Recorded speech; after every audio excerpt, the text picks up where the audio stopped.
Y bueno, perdón, Dani y Jesse, muy buenos días, disculpen, pero pues no sabíamos que iba a ocurrir esto el día de ayer, ¿no? Ayer por la noche, pues nos enteramos de que esta ley de la industria eléctrica, pues va para atrás.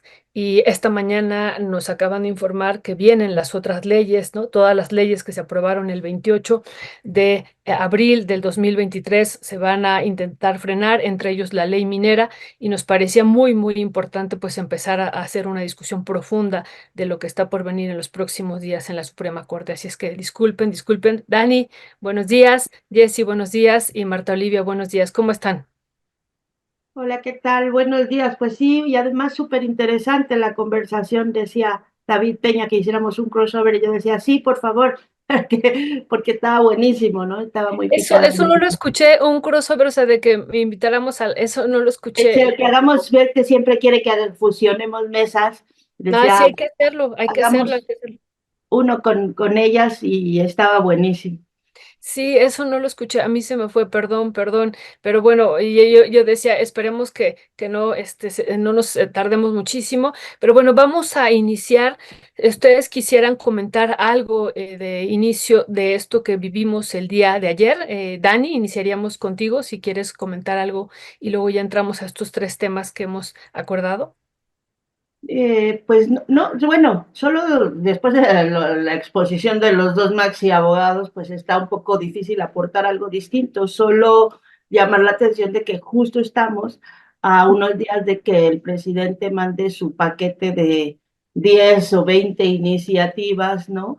Que bueno, pues parece que van en el camino o irían en el camino de seguir la misma ruta que estas aprobadas en abril del año pasado, ¿no? O sea, aunque lograran los acuerdos, que parece que hay ahí una posibilidad de que el PRI apoye algunas de las iniciativas, por lo menos el dirigente del PRI dijo que la de pensiones y alguna otra, eh, pues aunque se aprobaran, no hay garantía de que esto no siga la misma ruta y que justo en la Corte se echen para atrás, como está ocurriendo ahorita con las otras que ya se aprobaron. Gracias, Dani. Jessy, muy buenos días. ¿Y cuál sería también tu valoración sobre esto que ocurrió el día de ayer? Pues yo lo que creo es que cada vez más en esta última parte del sexenio del presidente Andrés Manuel López Obrador vamos a ver estos encontronazos entre la Suprema Corte y el gobierno federal. Pues ya, como dice Dani, de lo técnico mejor no digo nada porque ya lo explicaron muy bien y apenas yo estoy saliendo de todos los reportajes de ayer que ya platicaremos, ¿no? Pero siento que este tipo de situaciones cada vez se van a hacer más tensas y más evidentes, digamos, ¿no? De enfrentamiento entre dos poderes de este país. Muchas gracias, Jessy. Marta Olivia, muy buenos días. ¿Qué decir sobre esto que nos enteramos en la noche de ayer de esta detención de la ley de la industria eléctrica? Gracias, muy buenos días, compañeras. Es un gusto estar con ustedes hoy. Pues me parece que creo que el único aporte que tengo yo que hacer es que los primeros 2 años son fundamentales para hacer reformas, para hacer nuevas leyes, para avanzar, porque se tiene ese bono democrático en cuando llega un nuevo presidente. Me parece que ahorita es muy tarde y ahorita solamente es un desgaste político y ya compuerta las elecciones. Entonces me parece eso que se desgastó, se debieron haber hecho cuando había mayoría, cuando se podía avanzar en realidad y no solamente que fuera una cuestión mediática y de polarización.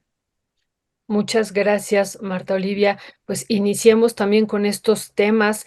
Esta semana, Dani, comenzó las mañaneras de la verdad, encabezadas por Xóchitl Gálvez. Hemos estado dando seguimiento a algunas de ellas. ¿Qué decir? ¿Cuál sería tu primera valoración sobre esto que ha iniciado esta semana? Pues esta candidata de la oposición, ella dice, pues es para contrarrestar todas las mentiras que se dan en la mañanera.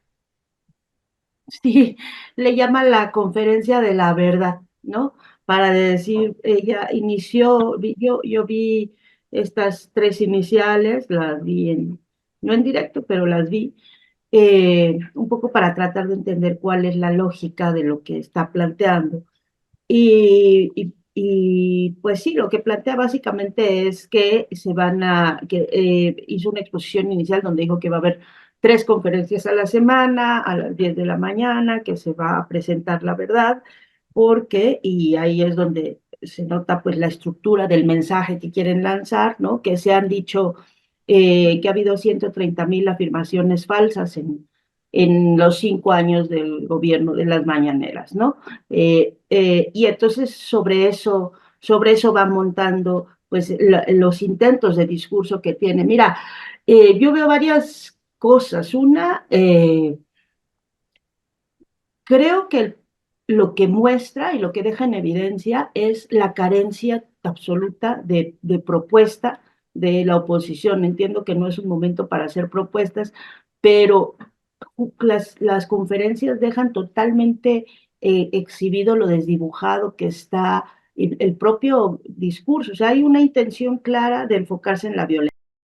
Quizá la única línea que uno podría entender coherente de parte de la oposición, ¿no? Hablar de la violencia, aunque ahí, pues, quienes tenemos memoria y podemos recordar con claridad en dónde y quiénes empezaron esta violencia, se empieza a tambalear un poco el asunto del discurso de atribuirle el tema de la violencia a esta administración. Se puede decir que no ha sido suficiente las acciones, pero pues no puede decirse que el problema de origen es de esta administración. A mí me llama la atención otras dos mensajes que vi con ella. Uno es esta insistencia en tratar de mostrarse como una candidata ciudadana, ¿no?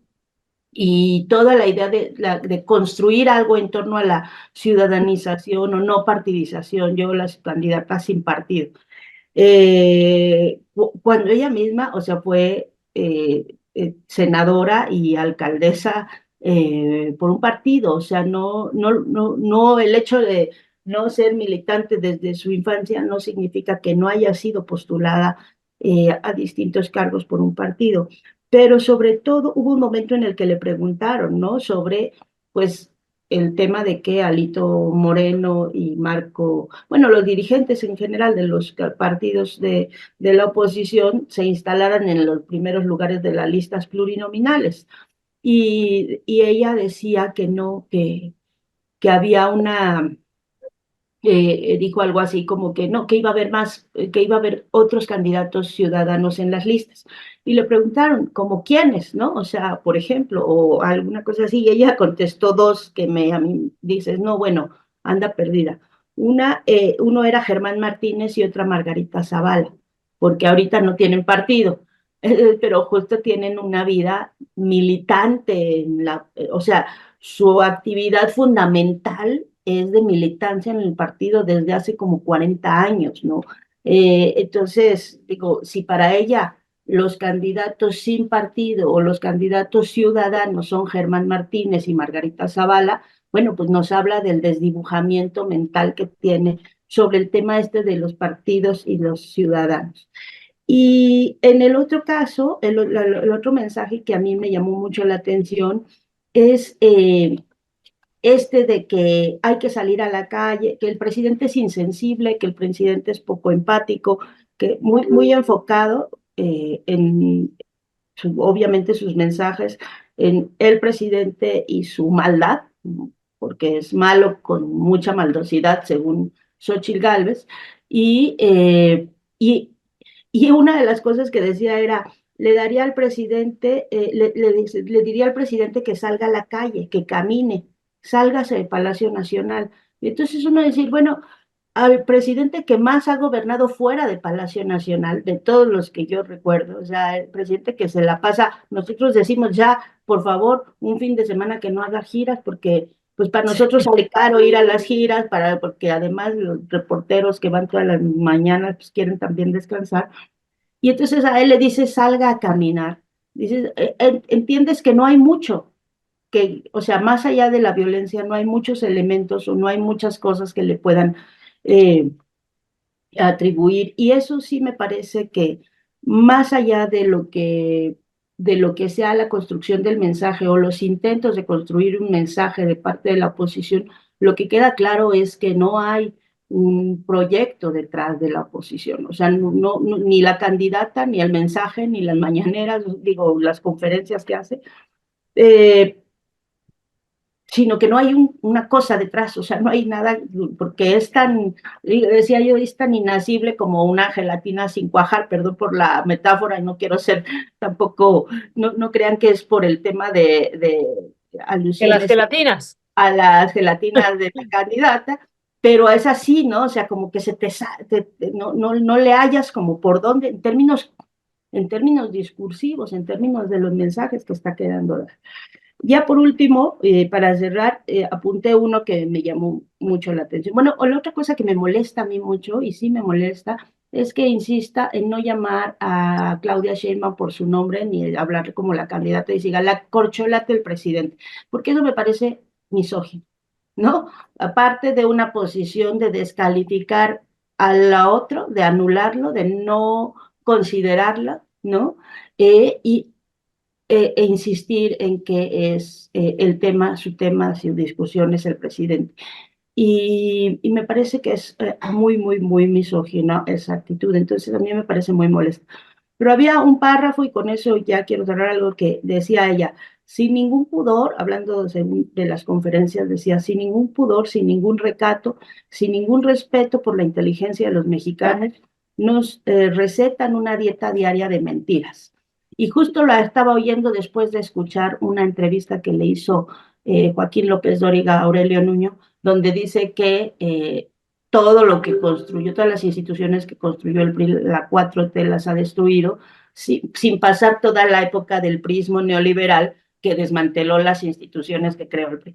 Entonces, justo acababa de oír esa entrevista cuando vi esto y dije, bueno, parece que se lo está diciendo al 90% de los medios corporativos de este país, ¿no?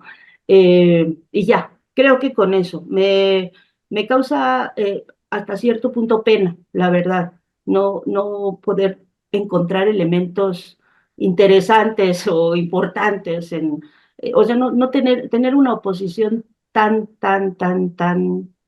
diluida y tan lamentable en realidad. Muchas gracias, Dani. Jessy, estas mañaneras llamadas de la verdad tendrán un impacto político o por el contrario se le van a revertir a Xóchitl Gálvez. Pues es que yo no sé quién es quien está asesorando en comunicación política a Xóchitl Gálvez, porque Marx según yo, Cortázar. lo poco Cortázar. ahí que Marx sé, Cortázar. ¿no? Sí, lo poco que yo sé de comunicación política y campañas electorales es que tú te tienes que diferenciar, digamos, de la gente con la que compites, ¿no? Con los otros candidatos. Y lo que está haciendo en realidad Xóchitl es avalar el ejercicio de todas las mañanas del presidente Andrés Manuel López Obrador, aunque sea haciendo algo contrario, ¿no? Ahora, por qué le ha funcionado tanto a López Obrador su conferencia matutina? Y más allá de la cercanía con la gente, que ese sería el primer punto, que le da, digamos, un canal donde pueden verlo directamente sin intermediarios, como él dice, por todo lo que ya ha hablado de los medios de comunicación que no le gustan, que sí es verdad que antes impidieron incluso desde su punto de vista su llegada a la presidencia de la República, pero lo importante, digamos, de la conferencia matutina que tiene, digamos, que puede tener contenido todos los días, es que tiene algo que informar sobre el gobierno, ¿no? Digamos. Es decir, tiene contenido, ¿no? Más allá de las críticas que nos puede hacer a los medios, de sus corajes con Carmen Aristegui, con Ciro, con López Dóriga, con Loret, siempre hay algo que te informa. A lo que yo voy es, mi pregunta, me parece legítima, es si en un ejercicio así de Xóchitl Gálvez, pues ella va a tener algo más allá que decir fuera de las críticas a Andrés Manuel, y eso se me hace que la deja muy endeble a este ejercicio. Entonces, yo concuerdo totalmente con Dani, me parece y a la pregunta que me hacías, mi querida Violeta, yo creo que más bien le puede jugar en contra, ¿no? Y, y creo que no han sido un éxito, ¿no? Y lo digo ahí sí a título personal, yo no he necesitado ver sus conferencias, de hecho confieso que no he visto ninguna, ¿no? para hacer una cobertura informativa, ¿no? En estos días, y todos los días hago piezas de México, ¿no? Entonces creo que eso te deja ver la relevancia que puede tener para los medios en general lo que pueda decir. Y sí creo que le puede jugar en contra, porque en lugar de diferenciarse, digamos, de los candidatos con los que va a competir, de Claudia Sheinbaum como candidata de Morena, más bien está avalando algo, ¿no? Y eso pues no es conveniente y creo que alguien le tendría que decir, ¿no? Más allá de Kenia López Rabadán o no sé con quién esté platicando esto, ¿no? Pero es importante, creo.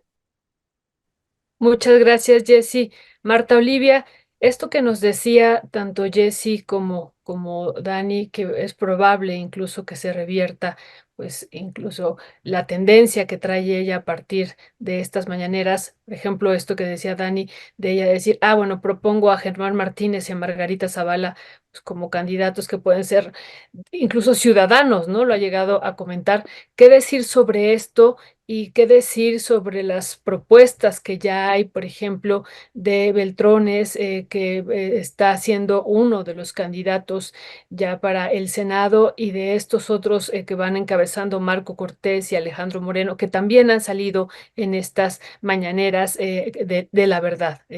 Adelante, Marta Olivia. Sí, a mí me parece que es dos cosas que hay que rescato de esta semana de las mañaneras. Una, es este pegarse a la estrategia política de Andrés Manuel López Obrador. A Xóchitl se le ha olvidado, a Xóchitl Gálvez se le ha olvidado que AMLO no es el candidato. AMLO no es el eje central de esta campaña, sino que es la doctora Claudia Sheinbaum. Entonces alguien por ahí le ha de haber recomendado, no la menciones, no la cites, si no la citas vas a desaparecer, aunque vayas con 30 puntos de diferencia en las encuestas, yo creo.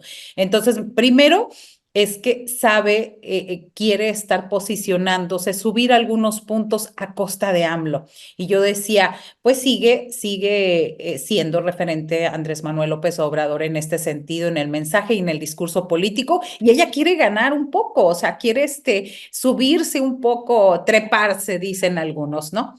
Entonces, ese es un primer apunte. El segundo, cuando le preguntan sobre Alito Moreno, sobre Marco Cortés, sobre Mario Fabio Beltrones, pues dice que son unas casi excelentísimas personas. Yo creo que el resto de los mexicanos no nos habíamos dado cuenta de cuánto habíamos perdido o no hemos dado cuenta de lo que ganamos con ellos.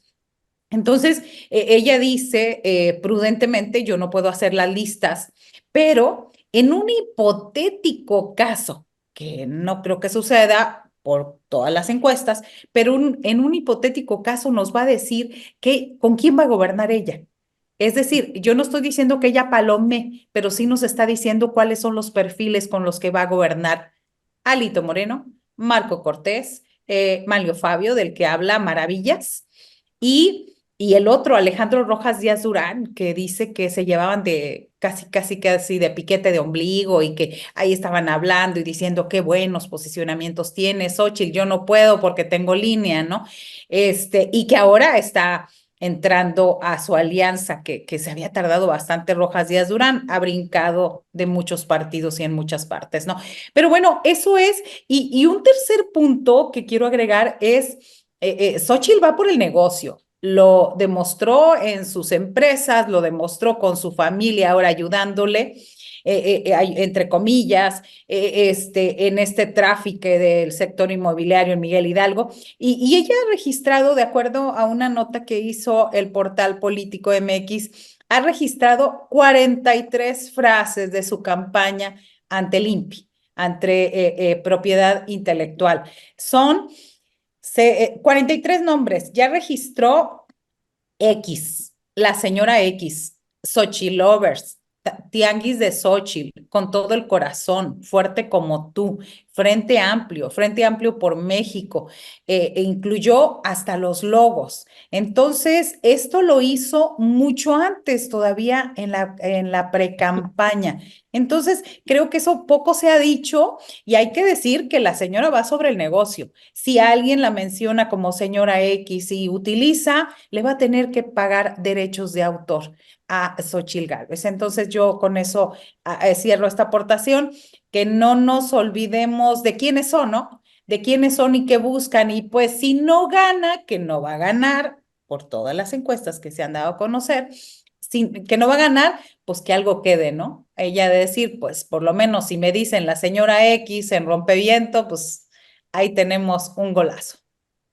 Oye, Muchas, pero decirse no, señora X, o sea, X, ahí el INPI tendría que haber dicho que es una frase que cualquiera puede utilizar en un contexto no político y que no debería de haberle aceptado ese registro, ¿no? Digo, por decir uno de los que dijiste, Martón.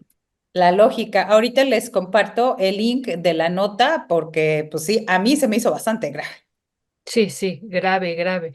No, y las implicaciones que puede tener después legales, ¿no? Por mencionarla. Entonces, eso es importante. Qué bueno que lo observas, Marta Olivia.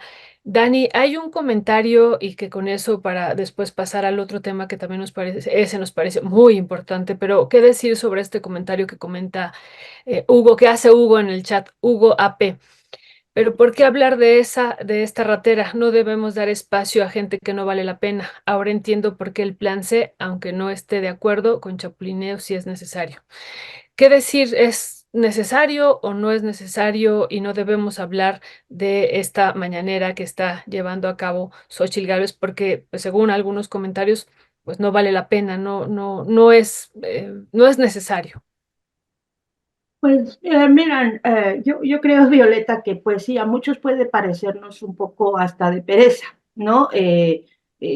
Yo misma lo acabo de decir, o sea, el otro día que estaba escuchando López Dóriga y de verdad me parece que no, o sea, es que es como una pérdida de tiempo en mi vida, ¿no? Porque no me aporta nada, no es algo que yo aprenda y sí creo que tenemos que aprender a tener consumos responsables y selectivos de los medios que vemos, sobre todo cuando tenemos tan poco tiempo disponible para verlos. Pero también, y esa es la otra parte, estamos en un contexto y estamos en una situación política electoral en la que pues tenemos que tener claro dónde estamos parados y a veces escucharlos, no todos los días, por supuesto. Bueno, yo sí creo que no hay que escucharlos todos los días, pero escucharlos, saber qué están diciendo, es importante.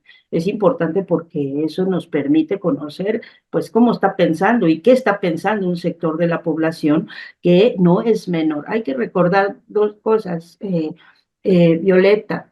Uno, o sea, López Obrador ganó con 30 millones de votos, de 90 millones de electores. O sea, hay 60 millones de personas o de electores que no pensaron que era la mejor opción. Algunos no sabían, o son los indecisos, o los que decidieron no votar, o que están en una vía no electoral, que es otro tanto, y otro tanto, que fue como el 49% de la población, que piensa lo contrario. Entonces, estamos en una sociedad abierta, plural, democrática, donde tenemos que aprender a escucharnos y donde tenemos que aprender a distinguir mensajes de verdad y mensajes de mentira, y eso solo nos lo permite escuchando a las otras partes. Insisto, después de escuchar las cosas que decía Aurelio Nuño con López Dóriga, eh, que claramente eran mentiras, pero eso lo sabemos por estarnos informando en otros espacios. Bueno, uno ya tiene claro, ¿no? Y entonces ahí van pasando uno y otro y otro y otro, pero entiendes y aprendes a saber qué es lo que está pensando otro sector de la población, no los políticos, o sea, no los dirigentes políticos, porque ellos de verdad a veces son muy lamentables, pero sí porque otros sectores de la población están pensando como están pensando. O sea, es que, porque esos son los que va escuchando el del taxi, que es donde lo iba escuchando, o sea, porque esos son los que están escuchando. Entonces tenemos que saber cuáles son los mensajes que les están dirigiendo. Sí creo que no hay que dedicarles muchísimo tiempo, que hay otros temas como el de la reforma, de la lo que estaban hablando, la inconstitucionalidad de la reforma eléctrica y eso, que nos tendrían que ocupar muchísimo más tiempo en la discusión pública, ¿no? Pero hay que saber qué está pasando.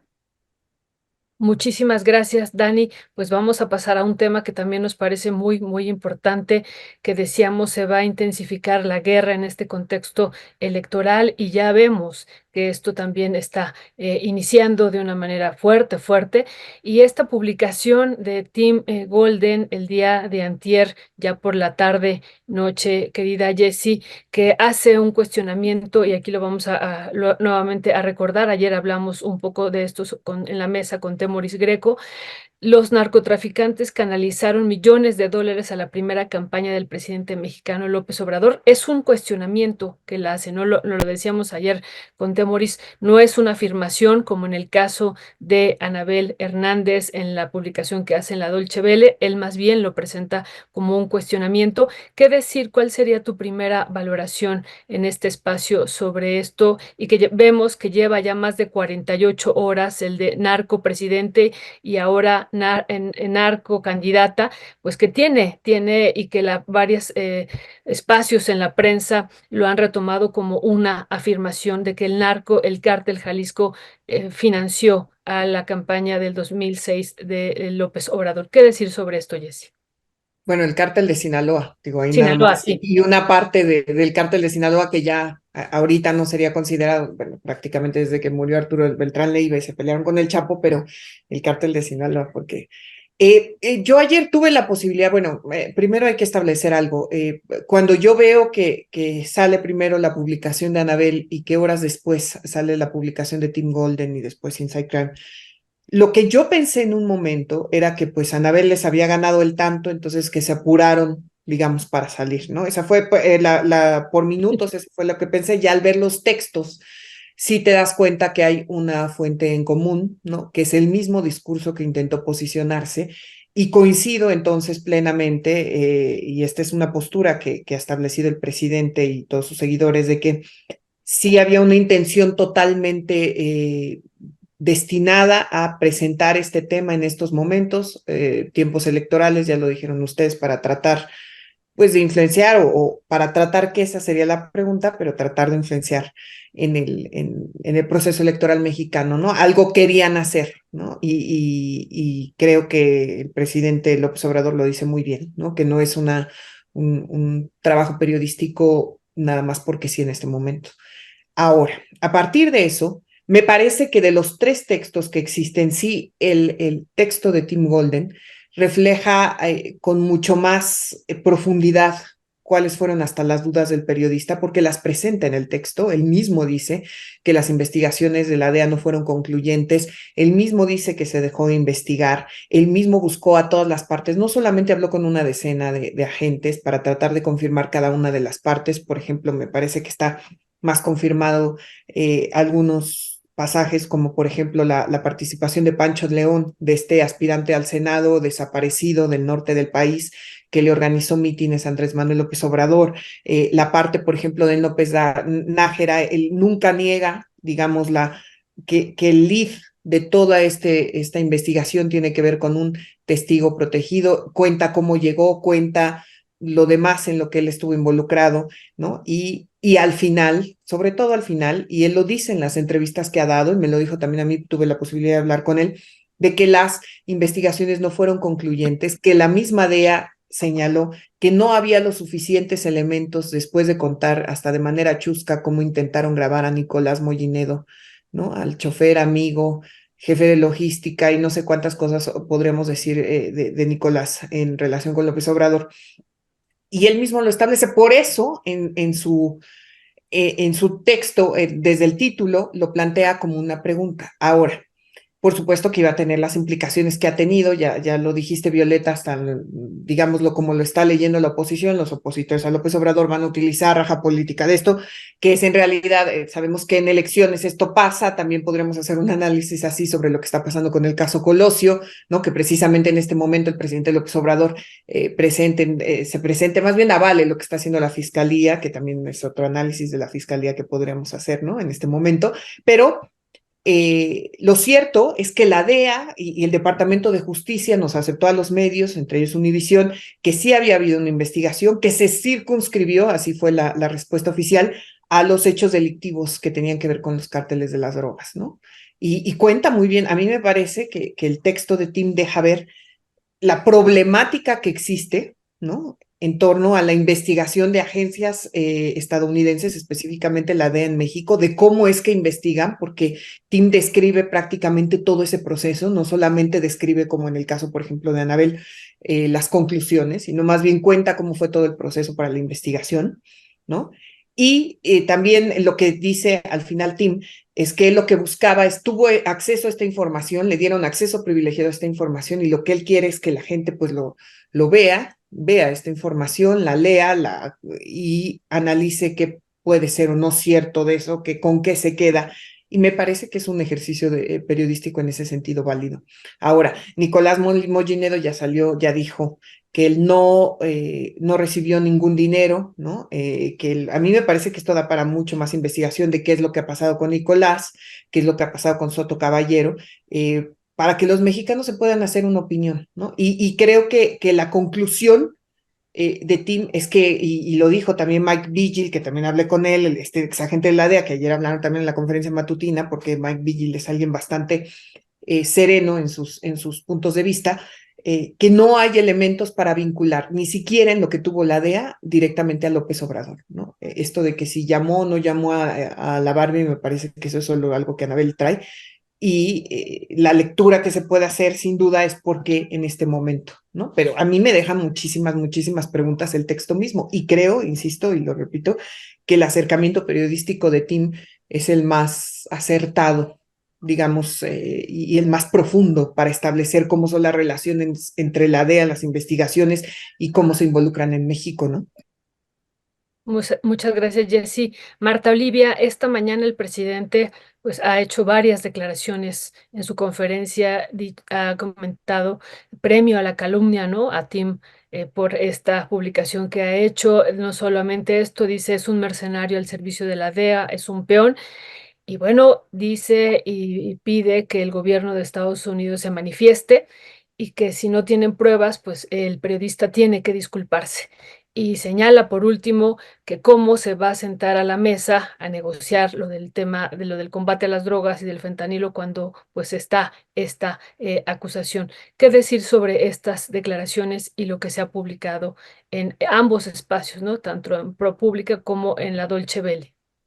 Sí, me parece que ya lo dijo Jessica bastante bien y lo tiene documentado, esta parte de cuando estamos reporteando y vemos una nota, decimos, ay, ¿quién la ganó? Pero luego cuando nos damos cuenta y empezamos a ver el análisis de ahí, de las fuentes, de quiénes fueron, pues es difícil, al menos como reporteros, engañarnos de dónde está viniendo la filtración, cómo viene, de dónde viene y demás.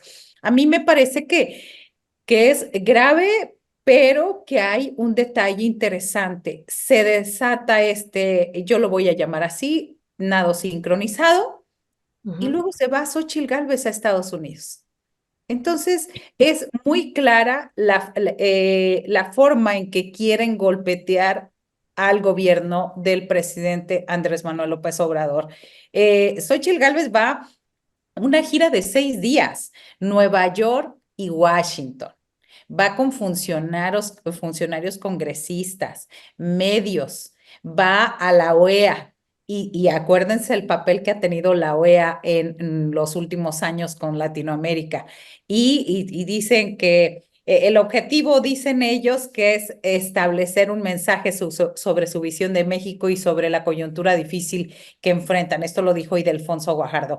Entonces, no es casualidad que programadito todo desde afuera, la publicación, o sea, qué casualidad, ¿por qué no fue hace 15 días? ¿Por qué no fue hace un mes?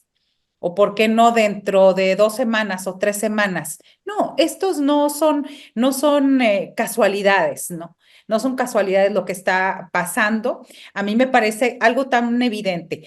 Si hubiera elementos simplemente Andrés Manuel López Obrador no hubiera llegado a la presidencia de la República. ¿Por qué? Porque hubiera habido cuestiones fundamentales, documentadas y simplemente, simple y sencillamente no hubiera llegado. Oye, ahora la otra situación, no olvidemos que hay un sector de la DEA muy molesto con el gobierno de López Obrador, porque pues ahí han restringido sus movimientos y su acción en el país. Entonces, esto es veo una serie de intereses ahí muy claro. Y lo que sí también quiero subrayar es el nombre clave de Roberto López, Jennifer, es decir, es el abogado de los Beltrán Leiva. Debemos creerle en esta parte y lo que también lo describía una nota del País de 2013. Jennifer era capaz de agarrar un hilo suelto de la información y convertirlo sobre la marcha en otra rama de su nido de falacia. Es lo que dijo Pérez Ricard, y coincido con él, basar una historia en su relato es un salto al vacío.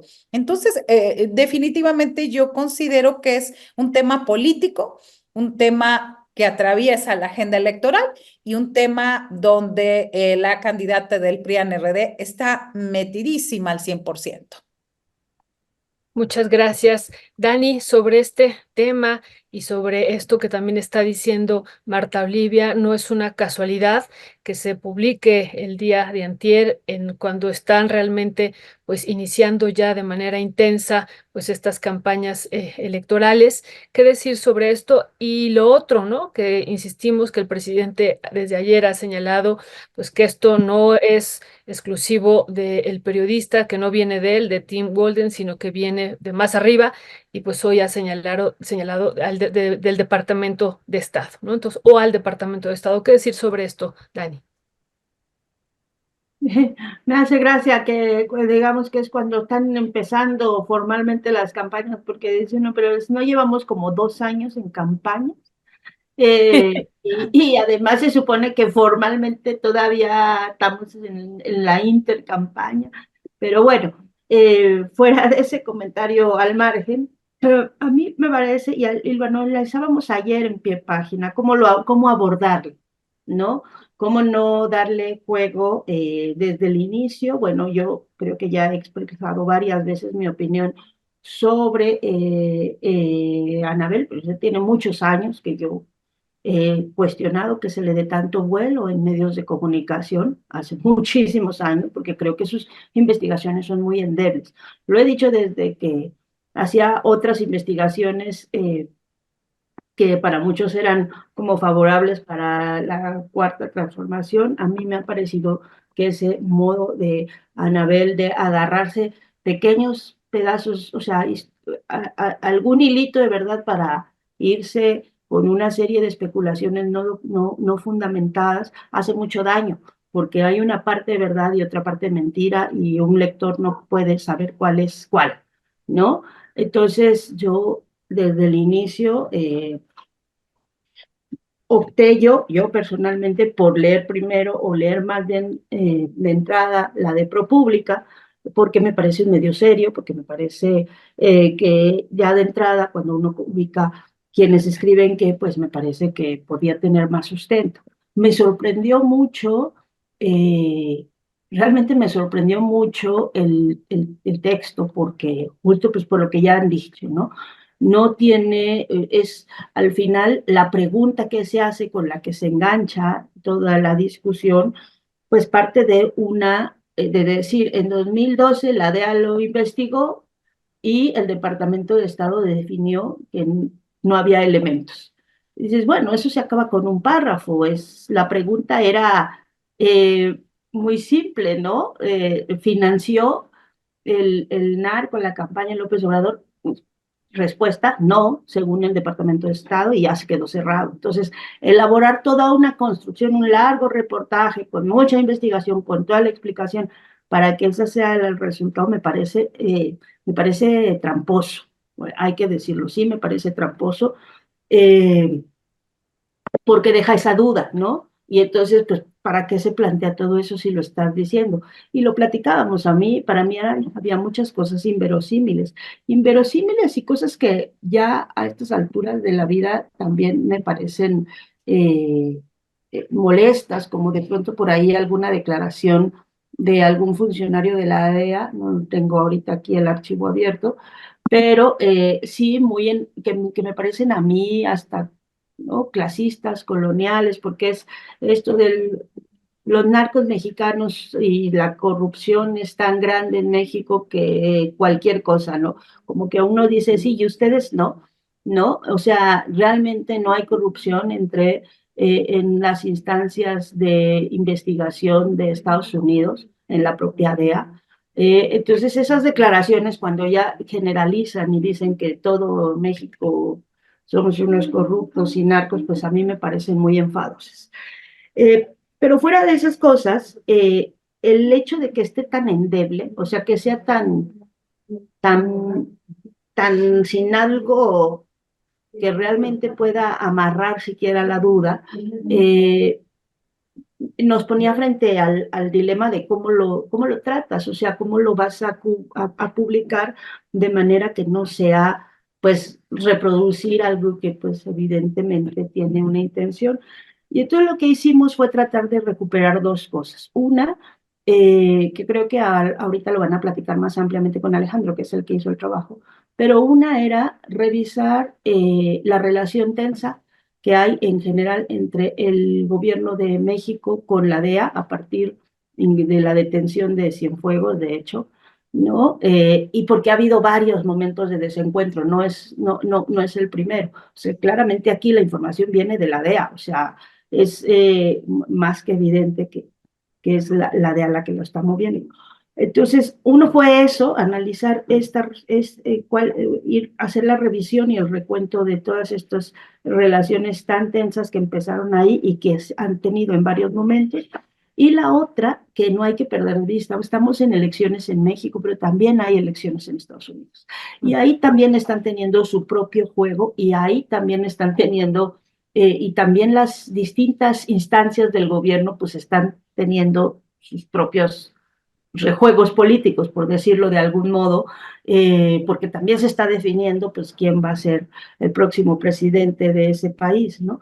Y no hay que perder de vista que entre las propias agencias tienen pues históricamente sus propios pleitos, ¿no? Entre las propias agencias de investigación. Ahora en el juicio de García Luna, pues incluso empezaron a salir los actos de corrupción de agentes, nombres y eso, y entonces, bueno, pues ya se cerraron algunas sesiones públicas, pero justo era por eso, ¿no? O sea, porque de una agencia a la otra, Departamento de Estado, FBI, DEA, CIA, entre todos, pues también tienen sus propias dinámicas. Entonces, no dejar de ver el contexto en el que se publica, creo que es lo importante, elecciones en Estados Unidos con sus propias dinámicas y también el contexto ahora del proceso electoral en México y en medio de esta larga historia pues ya de 2 años de tensión entre el gobierno de México y la DEA, también por varias posiciones de México en los temas de seguridad, de fentanilo. Pues yo creo que esas son cosas importantes que hay que ver, simplemente para tener claro de dónde vienen los reportajes, de dónde vienen estas filtraciones y en este momento que parece que vienen de la nada. Y en cuanto a lo que dices de la respuesta del presidente, no tengo muchos elementos para todavía mucha claridad de saber por qué el presidente está elevando el costo, pues, o el nivel alto hacia todo el gobierno. En general han mantenido una buena relación. Tampoco tengo claro por qué la dirige tanto hacia Tim y no tanto hacia Anabel, eh, pero me parece que al final de cuentas, pues estas cosas que a veces no alcanzamos a distinguir, ¿no? Que son las discusiones ya más finas entre la guerra contra las drogas, las estrategias, las presiones que puede tener el gobierno de Estados Unidos hacia el gobierno de México, pues impactan en las respuestas del presidente, ¿no? Finalmente estará haciendo alguna valoración importante él de por qué tendría que subir ese tono del reclamo, porque pues sí, las presiones siempre deben ser muy duras. O sea, Estados Unidos siempre cree que puede eh, hacer y decir y mover al gobierno de México a su antojo, porque pues así lo habían acostumbrado, ¿no? Y ya. Gracias, Dani. De, Jessy, nada más, si me permites decir algo que se me pasó decir, Violeta, nada más de adelante. que lo que pasa con este texto, que sin duda que ya se vio esta mañana, que el presidente, ahorita que decía, por eso me acordé de las reacciones del presidente, ahora pide que se disculpe el gobierno de Estados Unidos. Entonces, lo único que hizo digamos, este capítulo de la historia de estos tres reportajes, ¿no? Es hacer más tirante la relación. El presidente López Obrador me parece que está en todo su derecho de exigir las pruebas y de que pedir, pero ya lo dijo esta mañana, una disculpa, ¿no? Y eso hace, bueno, ya explicaron todo el contexto, Daniela y Marta Olivia, pero ¿hasta qué punto, hasta qué nivel se va a subir esto por una investigación que decidieron filtrar en este momento y por lo que sé son ex agentes también de la DEA los que dieron todos estos detalles, ¿no? En este momento específico de la historia, digamos, entre ambos países, con el pico de migración y con todo lo que ya dijeron Marta Olivia y Dani, ¿no? O sea, va a tener muchas consecuencias, ¿no?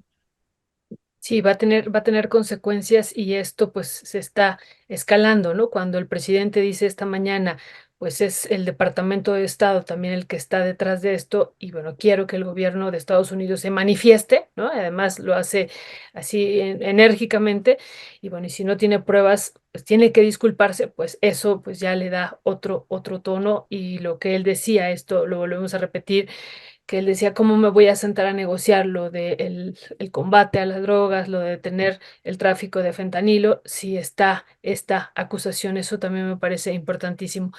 Antes de pasar al otro tema que ha sido propuesto muy importante por Marta Olivia, nada más cerrar, Jesse, esto que decía Dani, ¿cuál sería el juego político de la DEA? De filtrar esta supuesta información de financiamiento del narco a la campaña del 2006, 28 años después.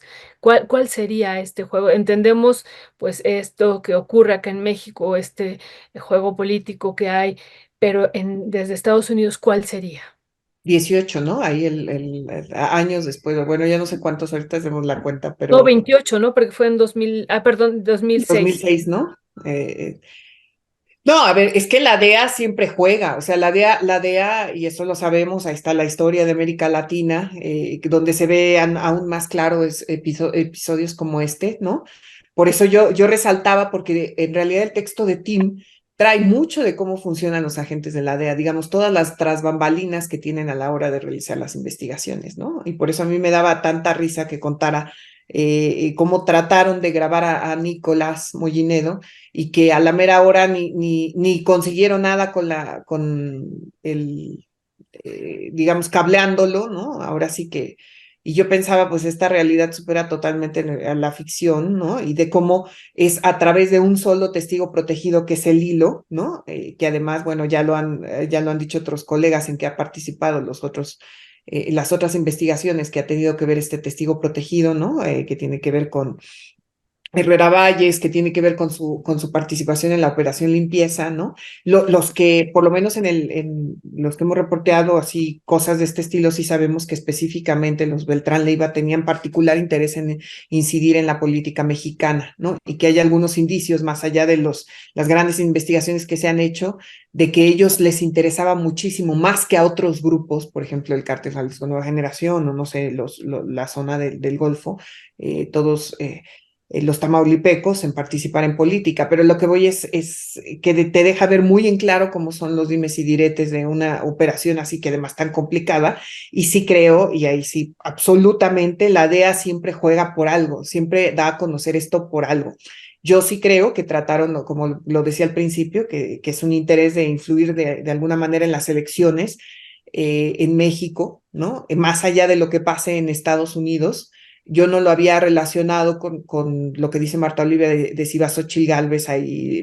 Lo que creo es que es una apuesta a perder ¿no? Que traten de hacer, de influir en la elección en contra de Morena y de Claudia Sheinbaum, que son las candidatas, la candidata del oficialista, digamos, con este tipo de cosas, porque lo único que hacen, obviamente, es traer más ruido y yo insisto, yo creo que la posición del presidente López Obrador esta mañana lo dejó muy claro, que va a impactar a otras, simplemente yo pensaba ayer qué es lo que va a pasar en la siguiente reunión que van a tener en febrero, todo este grupo de alto nivel, Blinken, Mallorcas, que también Mallorcas, hay que decirlo, está enfrentando un juicio político muy fuerte en Estados Unidos, aunque todos los que saben de eso dicen que no le va a pasar nada, ¿no? Que va a seguir, pero ¿cómo va a ser esa reunión con los estadounidenses cuando llegue el secretario de la Defensa, cuando llegue el secretario de Marina, cuando lleguen los representantes, la Secretaría de Seguridad Pública, a sentarse con ellos?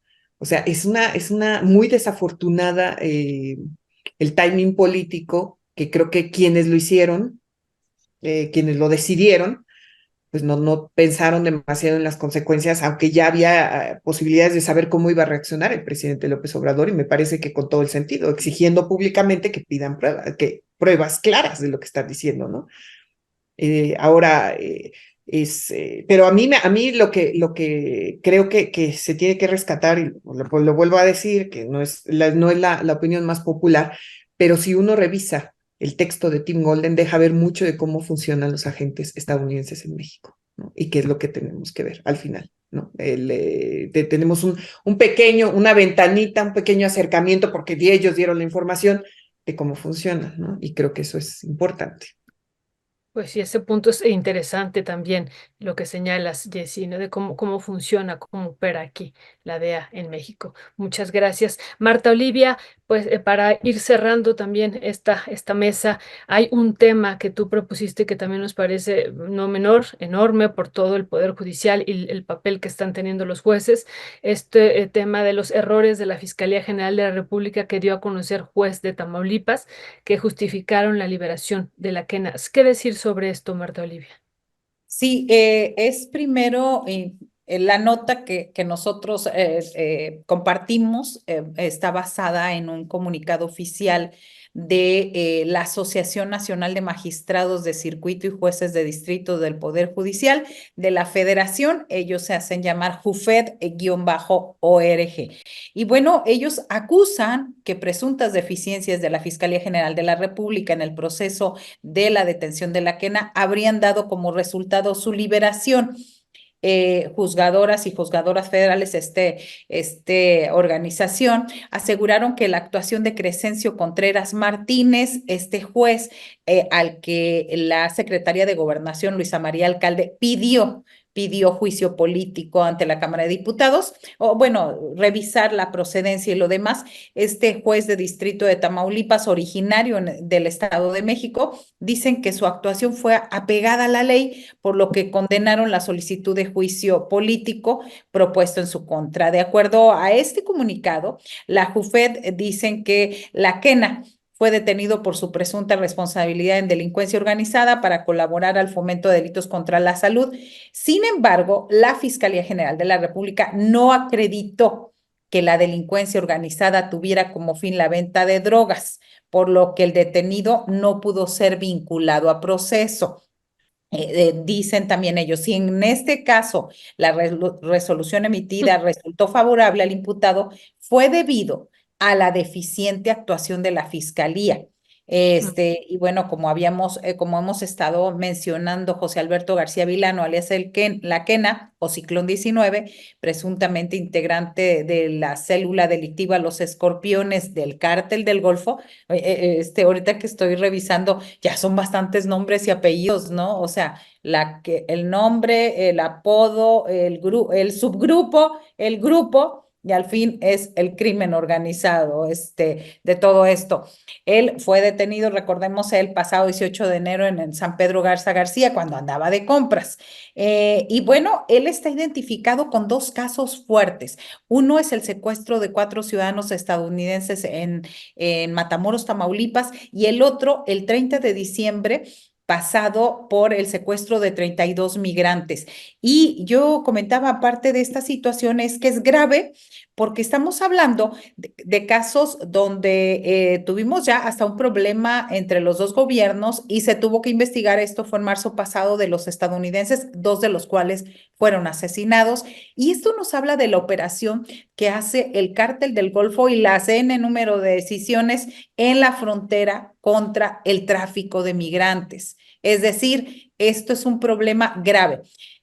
A propósito, cuando detuvieron a los 32, cuando secuestraron a los 32 migrantes el 30 de diciembre, el Instituto Nacional de Migración salió luego a decir, esperen, sí hemos hecho algo. Hemos, en la frontera de Tamaulipas, hemos detenido, hemos rescatado a 150 migrantes y parecía que pues querían que les diéramos un aplauso. Las cifras que nosotros tenemos en un 2x3 de este tráfico de migrantes y rescate, por llamarlo de alguna manera, las 3 primeras semanas de enero se rescataron a 78 migrantes. Con esto quiero decir que de acuerdo a los 150 del 2023, pues ya pasaron la mitad. Con esto quiero decir la gravedad del caso, el tráfico de migrantes, la colusión de los grupos del crimen organizado y la forma como evaden su responsabilidad los jueces federales. Ay, es que, ¿qué es lo que están diciendo? Al final se están echando la pelotita todos, no, pues casi, o sea, el problema es muy grave. Yo no recuerdo, o recuerdo cuando yo cubría la policíaca en Matamoros en los 90 y decía, pues los AMPs decían, es que por oficio hay que abrir esta investigación porque hay mucha gente involucrada, tenemos que investigar. Yo no sé si eso ha cambiado, bueno, evidentemente ha cambiado. Y ahora con esta liberación de este señor y la defensa que no hace el Consejo de la Judicatura Federal, y este intento desesperado de el gobierno de México para que se haga justicia, pues recurren a esta cuestión del juicio político. Y al respecto te quiero comentar también que ¿quién es la asociación? Me puse a revisar rápidamente quién es la Asociación Nacional de Magistrados de Circuito y Jueces de Distrito. Pues es una asociación civil creada hace 20 años. En su página oficial dicen que trabajan para consolidar un poder judicial federal íntegro, responsable e independiente. Entonces no sabemos qué ha hecho los últimos 20 años. El director de esta organización es Daniel Sánchez Montalvo y es un juez que está en Tuxtla Gutiérrez, tomó posesión el pasado 4 de enero, pero aquí viene el detalle. Al hacer un breve recuento de sus redes sociales, noté que la asociación se dedica a publicar notas casi al 100% de cómo la Fiscalía General de la República es la responsable, según ellos, de que jueces federales determinen dejar en libertad a personajes que han sido señalados de narcotráfico, desaparición forzada, entre otras. Es decir, es una asociación que se maneja con perfil independiente, pero que evidentemente ha sido parte de la confrontación entre el Poder Judicial y el gobierno de Andrés Manuel López Obrador. Muchas gracias, Marta Olivia. ¿Con qué cerrarías, Jessy, este último tema o si quisieras completar el otro que estábamos abundando? No, pues sobre concuerdo absolutamente con Marta Olivia, que ya parece un esfuerzo, obviamente, de un grupo, no parece, es un esfuerzo de un grupo de juristas allá que tienen, digamos, un papel claro en el asunto, en este conflicto que estábamos hablando al principio de esta mesa, entre el Poder Judicial y el Poder Ejecutivo. Y ahora creo que también tendríamos que empezar a poner más lupa en algo que es muy difícil, o por lo menos yo lo considero muy difícil, que es investigar cuáles son las presiones, las alianzas, ¿no? Dentro del Poder Judicial, los poderes judiciales locales con el crimen organizado, ¿no? Y lo digo porque ya hay varios indicios en varios estados donde claramente está habiendo no solamente un acercamiento, ¿no? Por negocio, sino también la amenaza absoluta de los cárteles a los juzgadores, ¿no? Tanto defensores, acusadores, el Poder Judicial, y hay que ver quiénes son los que han sacado, digamos, de alguna manera un beneficio. Yo creo que lo que está haciendo la Secretaría de Gobernación en este momento pidiendo el juicio político es tratando de acatar eso, ¿no? De encontrar un caso, ¿no? De que ellos ven con las características que ya dijo Marta Olivia, para tratar de frenar todo eso que se está viendo, ¿no? Entonces, que es algo importantísimo, ¿no? La investigación dentro del sistema judicial, que más allá de lo que, de los corajes que ha hecho pasar al presidente, digamos, en macro, ¿no? El macro sistema poder judicial, ¿no? Con esto que hablamos de las reformas, en fin, muchas cosas, lo que está pasando a nivel micro, a nivel federal, en los pequeños, los lugares más cercanos, ¿no? A estos grupos, ¿no? Y lo de la quena, efectivamente, coincido con Martoli, él está relacionado con todos estos, es uno de los principales traficantes de personas, ¿no? Su perfil es muy claro, ¿no? Y que haya terminado esta historia, esperemos no termine, pero que por lo menos este capítulo de su historia haya terminado así es fuerte. Terrible. Gracias, Jessy. Estamos viendo en pantalla este portal de En un 2x3 y esto que se ha publicado, que está publicando Marta Olivia, deficiencias de la Fiscalía General de la República, no culpa del juez permitió liberación de la quena, acusa la JUFED y que invitamos también a toda la audiencia a consultarla. ¿Con qué cerrarías, Dani? Pues esto es un poco nada más ligarlo con lo que al final decía de la entrevista que tenías con los abogados, decía David Peña, ¿no? De pronto parece que hay una insistencia del gobierno federal de mirar una parte de la historia del problema que tenemos con el tema de la impunidad y de la procuración de justicia, que es nada más a los jueces. Y está bien ver a los jueces y está bien visibilizarlos y está bien ponerlos y hacerles todos los juicios políticos, pero la otra mitad, que es la que tiene que ver con la fiscalía, yo insisto, las fiscalías, ¿no? O sea, creo que ponemos también luego foco en la federal porque es la de los grandes casos, pero la mayor parte de los problemas de impunidad están en las fiscalías locales. No, nos deja a un actor invisibilizado, que es justo, pues no llevas bien los casos, pues entonces los jueces se apegan a lo que dice la ley y los liberan, y entonces el que es señalado solo es el juez. Hay una corrupción enorme en el Poder Judicial, o sea, es una cosa terrible lo que ocurre en los juicios, pero también es cierto que hay un problema muy grave y muy serio en las fiscalías que tenemos que también ver, porque no llegan, no están haciendo la función que deberían tener estas fiscalías para llevar los casos con suficiente solidez, y entonces sí poder decir, aquí los jueces están flagrantemente haciendo una cosa equivocada porque pues el expediente iba perfecto, impecable, y al final el juzgador ahí lo perdió, ¿no? Entonces le dan herramientas a los juzgadores para que este círculo de impunidad se sostenga y se mantenga.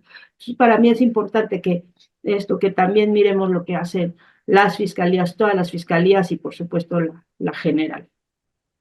Totalmente, totalmente de acuerdo y que es algo, como tú dices, que han estado insistiendo cada 8 días los maxi abogados, el papel, no solamente en general, abstracto del Poder Judicial, sino en particular de la Fiscalía General de la República y como tú dices, de las fiscalías.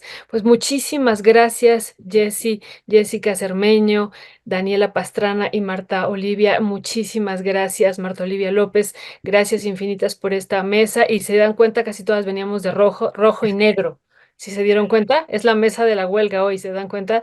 Jessy de rojo, de negro, de rojo y Dani de rojo y negro, así es que Es la más, mesa de la protesta. es más la mesa de la protesta, exacto.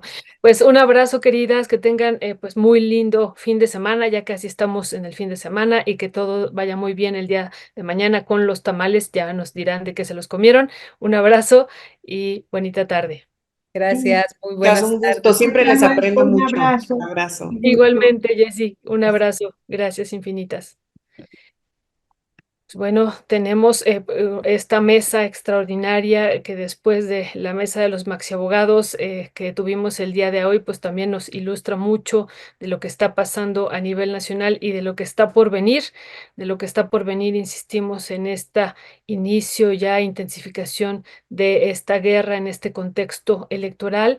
Y bueno, la presencia, ya tendremos más elementos, pero el presidente con estas declaraciones que ha hecho esta mañana, ya señalando al Departamento de Estado de los Estados Unidos en esta publicación, quien está detrás de esta publicación de Tim Golden, pues bueno, eso ya nos coloca en otro terreno, pensando, como decíamos desde ayer y como se ha señalado en esta mesa, pues que hemos vivido experiencias de injerencias de injerencias estadounidenses en los gobiernos latinoamericanos que pues proponen alternativas al neoliberalismo, y no está de más decir que lo que está pasando en la Suprema Corte el día de hoy y ayer, ¿no? Pues nos ilustra bien de estos intereses que puede haber entre el Estado y el mercado, y pues que aquí, ¿no? Hay una posición claramente de clase, ¿no? En torno a esto que está ocurriendo desde la Suprema Corte, pero que insistimos, también hay intereses, fuertes intereses que se están y se estarán defendiendo desde el extranjero, y que, bueno, Estados Unidos nunca ha estado al margen de esto, siempre ha estado metido y de manera intensa en estos gobiernos latinoamericanos que proponen otros caminos que no sean los que ellos avalan. Así es que, bueno, pues muchas gracias por la mesa de los Maxi Abogados y por esta extraordinaria mesa que tuvimos con las periodistas.